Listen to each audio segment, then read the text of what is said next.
All right. We'll go on to the next question. How could Sydney be in 50 years? What is your dream for Sydney? Look, really, it's just that sort of urban development stuff. I mean, I think high-rises, like getting rid of some of the old buildings, finding more space for just more people. Like, I don't think you can avoid the fact that there's going to be more people. And I don't say that in that it's a, you know, it's something that's bad but can't be avoided. I think it's a really good thing. And, you know, I mean, Sydney's bigger than it's ever been before. And as you go on in 50 years' time, it's just going to get bigger and bigger as well. I don't think you can stop people from coming in, and I don't think you should. So, yeah, really, it's just that urban development, you know, giving people high-rise apartments, maybe small places to live, but bigger community things, like having strong infrastructure, things like parks and cafes and community centres and things like that, wherein, you know, you don't necessarily need your own backyard if you can go and share it with other people. And just sort of economically, that makes so much sense, right?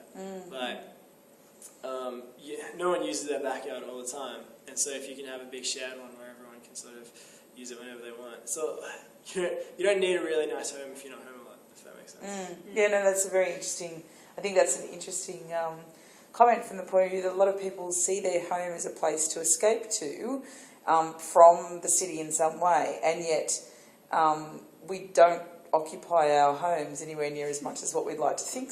Yeah, no, so it, in fact, like you say, the inversion is perhaps that we have much better communal or community facilities that we share around so that we can make the city a more lively place, because at the end of the day then we are not in just our own backyard literally and so forth.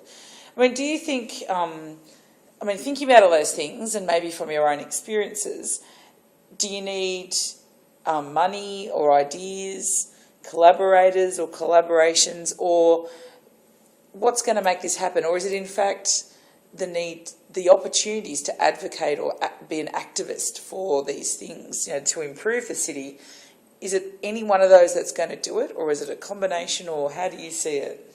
Look, personally, I have no idea of the details of how to sort of get that thing done, and I definitely think it's a long play thing. It's not going to be, next year this is what city's going to look like, and everything will be fine and everyone will have a place to live. I think in terms of what you're asking, the biggest concern would be the collaboration. Like, if everyone has a similar sort of attitude, then I think it'll sort of get done.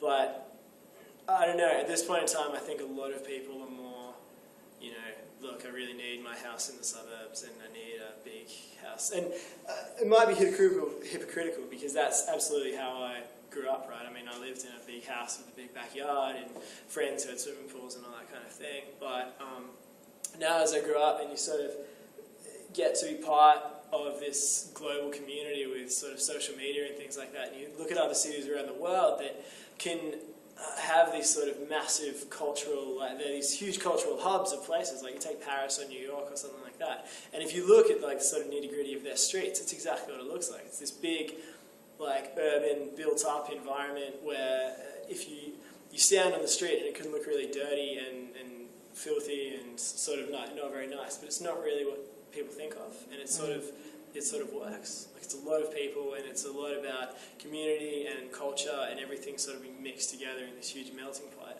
and somehow, as a whole, people see it as this really beautiful place.